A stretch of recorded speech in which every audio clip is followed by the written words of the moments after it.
అరెస్టులు చేస్తాను కదా, డిటీసీకి తీసుకుపోయి కొట్టట. ఏమిటికి? డిటీసీకా?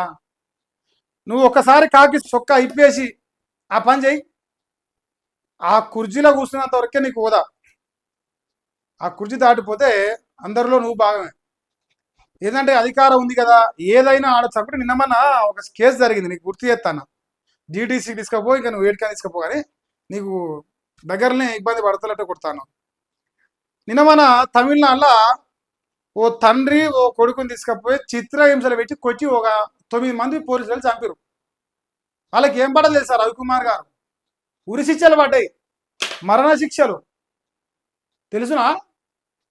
అంటే అతి ఎక్కువ కావద్దు. ఎంత అతి ఎక్కువైతే అంత తొందరగా ఆగమవుతాం. నీకు అతి చాలా ఎక్కువ అవుతున్నది.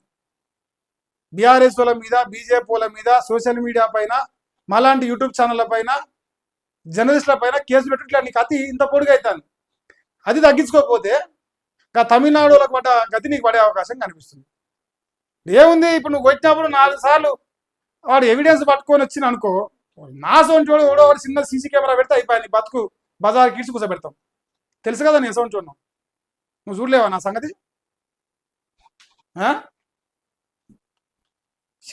చిన్నపాటి సీసీ కెమెరా పెడితే నీ పని అవుటే అనుకుంటున్నావు. ఇంకా నువ్వు మురుస్తున్నట్టు నువ్వు ఈ అక్రమ కేసులు పెట్టుట్లా ఈ పోలీసు వాళ్ళని వాడుకుని రాజగోపాల్ రెడ్డికి నువ్వేమో ఊడిగని చెప్తే చేసుకో. ఇప్పుడు ఏ పార్టీకైనా పనిచేస్తారా, ఏ పార్టీకైనా.